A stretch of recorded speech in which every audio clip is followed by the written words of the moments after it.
Let's get one thing straight. When it comes to getting good with money, it has way less to do with what you know and so much more to do with how you behave. You know, we all kind of assume that financial success is for the geniuses, right? The people with sky-high IQs who can just outsmart the market. Or, hey, maybe it's about being a technical wizard. You know, you master the spreadsheets, you understand all the complex models, you pick the perfect stocks. It feels like there's some secret formula out there, and if you just learn it, you've cracked the code. Financial success, it's not a hard science. It's really a soft skill.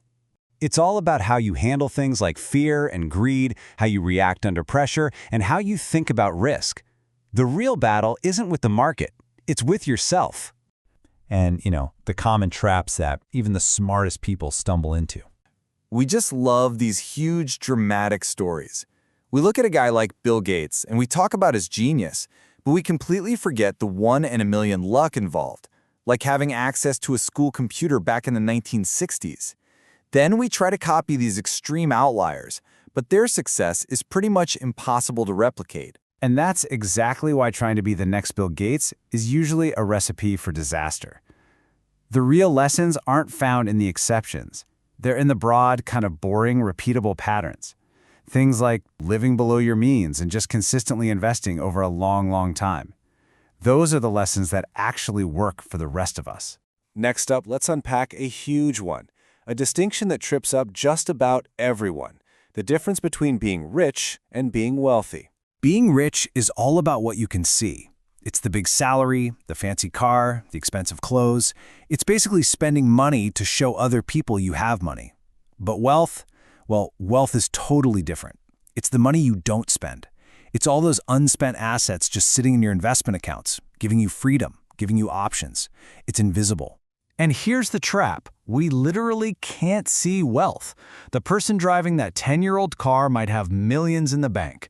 Meanwhile, the person in the brand new luxury car could be completely drowning in debt. We tend to copy the rich people we see, but the real goal should be to build the invisible wealth we don't. Which brings us to a really fundamental question. If it's not about buying flashy things, then what's the point of all this? What's the real prize we're all playing for? Now, I'm serious. Think about it for a second. If you suddenly had an extra $10,000 or $1 million, what would you really want from it? See, it's not about the stuff. The absolute best thing that wealth pays for is the ability to control your own life. It's waking up in the morning and saying, I can do whatever I want today.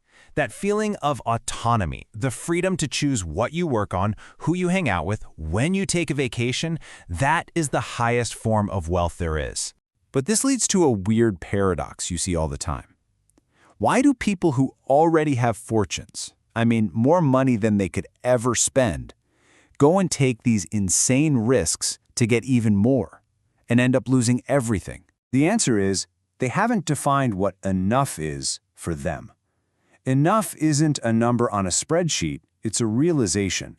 It's that point where chasing more starts to cost you more than it's worth, risking your reputation, your freedom, your family, your happiness. Because if you don't have a sense of what's enough, that goalpost just keeps on moving further and further away. You get trapped in this endless cycle of comparing yourself to others, always chasing that next level. Knowing when you have enough, that's a financial superpower. It protects you from doing something you will seriously regret. Now let's get practical and actually build a new playbook based on all these psychological principles. First, compounding. Look, the real magic isn't about getting the absolute highest returns. It's about getting pretty good returns that can just build on themselves for the longest possible time. Time is your most powerful weapon.